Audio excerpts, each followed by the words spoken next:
ఇళ్ళు ఎన్నెన్ని అన్న పసి పిల్లవాడు నవ్వాడు.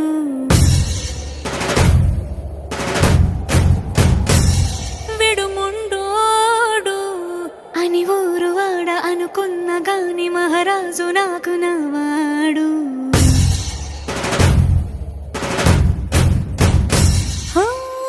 మాట పెడుసైనా మనసులో వెన్న రాయిలా ఉన్నవాడిలోన దేవుడెవరికి తెలుసును నాకన్నా.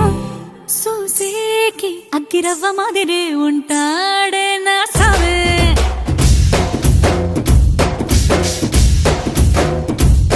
మెత్తాని పత్తి పువ్వుల మరేసంటా